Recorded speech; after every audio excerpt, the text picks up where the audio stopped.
Assalamualaikum warahmatullahi wabarakatuh. Perkenalkan saya Kaila Tisyakania dengan NPM 250104063.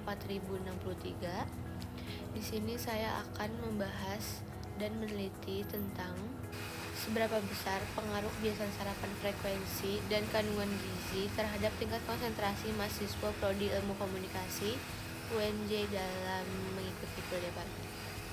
Pernah nggak kalian ngerasa sulit fokus, ngantuk berat, atau mendadak lemot saat kuliah pagi? Kuliah pagi memang menuntut fungsi kognitif yang prima, tapi sayangnya mahasiswa terjebak dalam lingkungan begadang dan juga melewatkan sarapannya. Secara biologis, melewatkan sarapan memicu merosotnya kadar gula. Akibatnya, rasa lelah muncul dan atensi kita menurun drastis. Fenomena ini sangat krusial bagi mahasiswa Ilmu Komunikasi FISIP UNJ yang dituntut untuk selalu aktif, kritis, dan juga responsif di saat jam pertama perkuliahan. Melalui penelitian ini, kita akan membedah seberapa besar sih pengaruh frekuensi dan kandungan gizi sarapan terhadap tingkat konsentrasi belajar mereka. Let's go! Untuk menjawab pertanyaan tersebut, penelitian ini menggunakan metode campuran atau mixed method, yaitu artinya data dianalisis terlebih dahulu dengan kuantitatif, lalu diperdalam oleh kualitatif.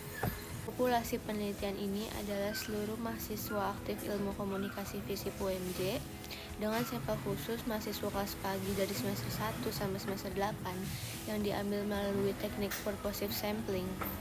Data numerik dikumpulkan menggunakan kuesioner digital berskala Likert 1-5. Tapi tidak hanya itu, penelitian ini juga melakukan wawancara yang diambil dengan jenis wawancara semi terstruktur untuk menggali cerita real di balik angka-angka statistik yang didapat. Mari kita lihat hasil uji statistiknya.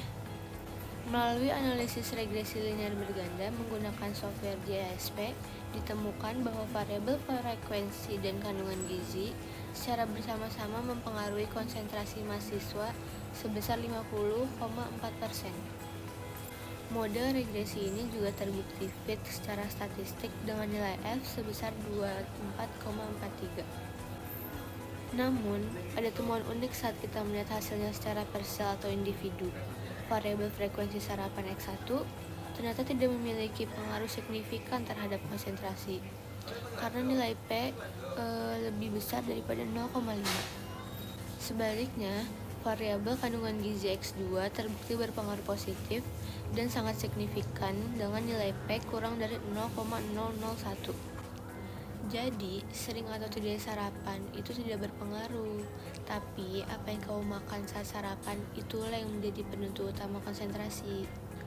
Hasil statistik ini diperkuat oleh sesi wawancara.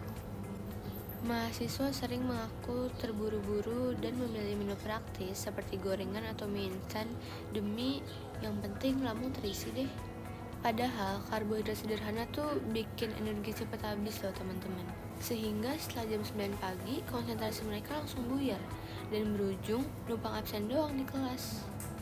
Berdasarkan seluruh rangkaian analisis ini, dapat disimpulkan secara meyakinkan bahwa kandungan gizi dalam makanan pagi bertindak sebagai prediktor yang paling kuat dan dominan dalam mempertahankan stabilitas dan kefokusan mahasiswa Ilmu Komunikasi FISIP UNJ. Oleh karena itu, bagi teman-teman mahasiswa, mulailah berinvestasi pada performa akademik Anda dengan cara memperbaiki kualitas gizi sarapan. Jadi, bukan cuma sekedar perut terasa kenyang aja. Bagi peneliti selanjutnya yang tertarik dengan mengembangkan topik ini, hasil uji koefisien determinasi menunjukkan masih terdapat gap sebesar 49,6% variasi konsentrasi yang belum terjawab di model penelitian ini. Angka tersebut dipengaruhi oleh faktor-faktor eksternal dan internal di luar batas studi ini, seperti tingkat self-esteem, cenderungan perfeksionisme, ataupun kenyamanan lingkungan akademik di dalam kelas. Jadi, demi menjaga fokus dan kreatif kita sebagai anak komunikasi, sudahkah kalian sarapan di pagi hari ini? Nah, sekarang kita jadi tahu kan, kalau sukses kuliah pagi itu bukan soal bangun subuh, tapi soal apa yang kita kasih buat otak sebelum kelas dimulai. Jadi, demi menjaga fokus, kreativitas, dan performa akademik kita sebagai anak komunikasi, yuk mulai perhatiin gizi sarapan kita di sekarang. Semoga temuan ini dapat menjadi evaluasi bersama, baik bagi mahasiswa untuk memperbaiki pola nutrisinya, maupun bagi peneliti selanjutnya untuk menggali faktor-faktor lain yang mempengaruhi konsentrasi belajar. Terima kasih kepada dosen pengampu Bapak Miftahul Ulum atas bimbingannya, serta seluruh responden yang telah berpartisipasi dalam penelitian ini. Saya Khairatisya Kania pamit undur diri. Wassalamualaikum warahmatullahi wabarakatuh.